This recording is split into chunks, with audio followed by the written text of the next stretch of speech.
Hi అండి, మన జ్యోతిర్మయ kitchen ఫుడ్స్కి స్వాగతం అండి. ఈరోజు నేను చేయబోయే రెసిపీ వచ్చేసి బెల్లమన్నం అండి. మరి బెల్లమన్నాన్ని నేను ఎలా చేస్తానో, మరి ఏమేమి చేస్తానో వీడియోకి వెళ్ళైతే చూద్దాం పదండి.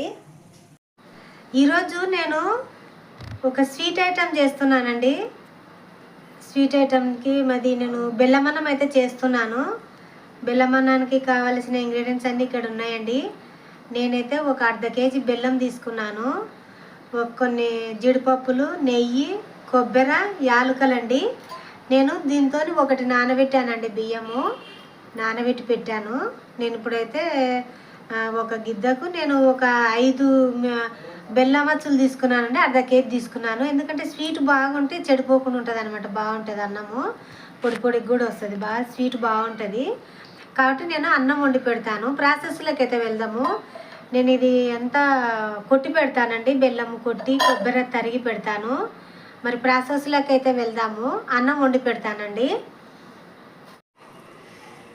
నేను అన్నం అయితే వండి పెట్టానండి పొడి పొడిగా. దీన్ని చల్లగా చేసుకోవాలా, గాలికి పెట్టినాను, చల్లగా అవుతుందండి. పొడి పొడిగా చూసినారా, పొడి పొడిగా చేసి పెట్టినాను. మరి బెల్లం అయితే దంచి పెట్టినానండి. ఇది కొబ్బరి, యాలకలు మిక్సీ పట్టి పెట్టినాను. మీరు అట్లనే వేసుకుంటామంటే కూడా అట్లనే వేసుకోవచ్చు, సన్న సన్నగా కోసి. నేనైతే మిక్సీ పట్టానండి, తీయకుండా ఉంటుంది కదా, పంట కింద తగలకుండా ఇట్లా బాగుంటుందండి తీయకుండా. అందుకే నేను ఇట్లా మిక్సీ పట్టాను. యాలకలు, కొబ్బరి, బల్లారి కొబ్బరి అండి మిక్సీ పట్టి పెట్టాను. ఇప్పుడు బెల్లంలో ఇట్లా దంచి పెట్టినాను కదా, కొంచెము ఒక చిన్న టీ గ్లాస్ అండి ఇందులో వాటర్ వేస్తున్నాను. ఇది కొద్దిగా కరిగిన తర్వాత వడగడతానండి. ఎందుకంటే పీసులు గీసులు రాళ్ళు ఏమైనా ఉంటాయో తీసుకుంటుంది. నేను ఇందులో ఇది వేడి పెట్టి వాటర్ వడగట్టి పెడతానండి. స్టవ్ వెలిగించి స్టవ్ మీద పెడుతున్నా. ఇప్పుడు ఇది కొంచెం చిన్న మంట మీద ఉడికిస్తానండి. మళ్ళీ వడగట్టాలి కదా, ఉడికిస్తాను.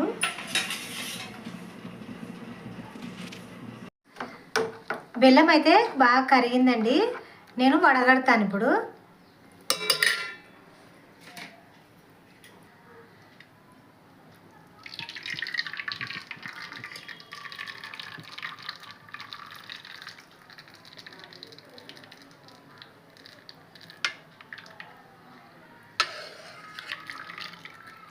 బెల్లం అయితే వడగట్టానండి. ఇప్పుడు పాకం తయారు చేసుకుందాము.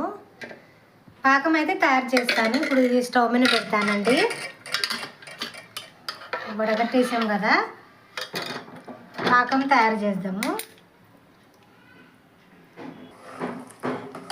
ఇప్పుడు పాకం అండి, పాకం పట్టుకుందాము బాగా. మరీ ముదురు పాకం కాదండి, మరీ లేత పాకం కాదు. కొంచెము స్టిక్కీగా రావాలండి పాకం అనేది.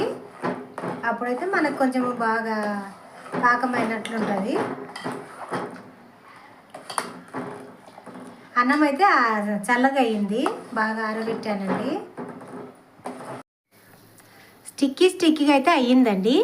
చూసారా, ఇట్లా బాగా చిక్కగా అయ్యింది. ఈ మాత్రం సరిపోతుంది. మళ్ళీ మన అన్నం వేసినప్పుడు ఉడకాలి కదా.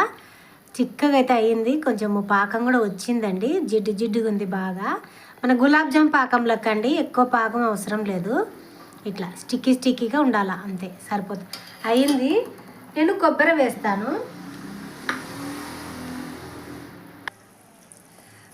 మనము మిక్సీ పట్టుకొచ్చినాను కదా, యాలకలు, బల్లారి కొబ్బరి అది ఉంది కదండి, చూసి వేసుకోవాలా. నేనైతే అది ఒక గిన్నె కదా, నేను ఒక 3 స్పూన్లు అయితే 2 స్పూన్లు అయితే వేసాను, సరిపోతుందండి చాలు. ఎక్కువ కూడా కొబ్బరి ఉండకూడదు, మరి మళ్ళీ ఆ ఫ్లేవర్ తెలుస్తుంది.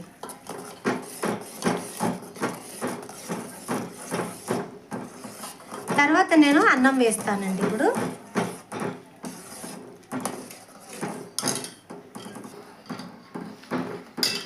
అన్నము చల్లగా చేసి పెట్టినాను కదండి, అదైతే వేస్తున్నాను ఇప్పుడు. చాలా బాగుంటుందండి బెల్లం అన్నము. ఈ విధంగా చేస్తే అండి, పాకం బట్టి అన్నం వండుకొని చేసినాం అనుకో, అయితే బాగా స్వీట్ అనేది బాగా ఎక్కువ ఉండాలండి. ఎక్కువ ఉంటే ఏమవుతుందంటే, వారం ఉన్న కూడా అన్నము బెల్లం అన్నం కదా, బయట పెట్టినా కూడా చెడిపోదండి, అంత బాగుంటుంది అన్నం ఇది. మనకు అన్నం అనేది బాగా పొడిగా ఉండాలన్నమాట. చూసినారా, అంతా నేను బాగా పొడిగా చేసి పెట్టినా కదా.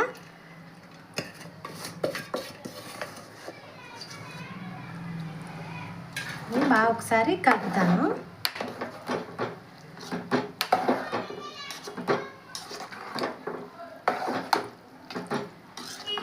ఇందులో కొద్దిగా నెయ్యి వేస్తాను. ఇప్పుడు ఈ బెల్లము అది పాకము అన్నము బాగా ఉడకాలండి. ఇప్పుడు సిమ్లో చిన్న మంట మీద ఒక 15 నిమిషాలండి అట్లనే పెడితే బాగా ఉడుకుతుంది. అన్నం కూడా బాగా పట్టుకుంటుంది. బెల్లం అయితే కరెక్ట్గా బాగా ఎక్కువనే ఉందండి, తక్కువ కాలేదు. నేను నెయ్యిలో వేయించి పెట్టానండి జీడిపప్పులు. అవైతే ఇప్పుడు నెయ్యితో సహా వేసేస్తున్నాను. నెయ్యి ఫ్లేవర్ అనేది చాలా బాగుంటుంది కదా, అదైతే వేసేసాను. ఇంకా నెయ్యి ఏం అవసరం లేదండి, వేసేసాను నేను అవి.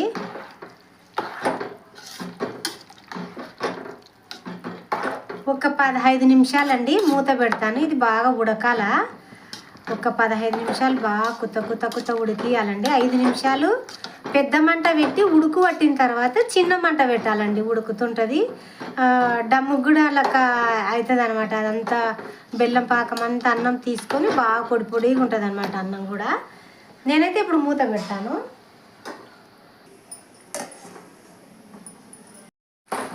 ఇదైతే బాగా ఉడుకుతుంది కదా, నేను సిమ్ చేసి పెట్టానండి. ఇంకా ఈ పాకం అనేది అయిపోయేంత వరకు ఒక 5-6 నిమిషాలు, ఒక 10 నిమిషాలన్నా పడుతుందండి.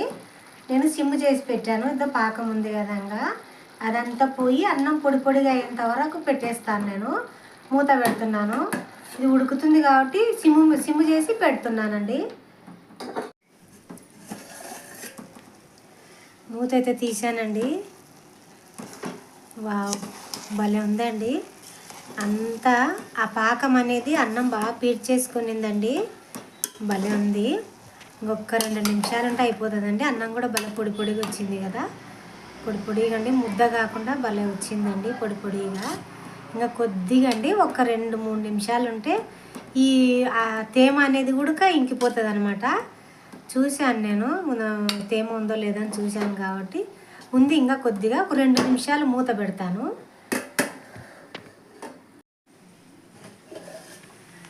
వావ్, భలే తయారైందండి. అంతా ఏం లేదు, అదంతా అసలు పాకం అనేదే లేదండి అన్నంలో. చూసారా, అసలు పాకం అనేదే లేదు. అంతా అన్నం అంతా బాగా పీడ్చేసుకునింది. అయిపోయిందండి. నేనైతే సర్వింగ్ బౌల్లోకి తీస్తాను.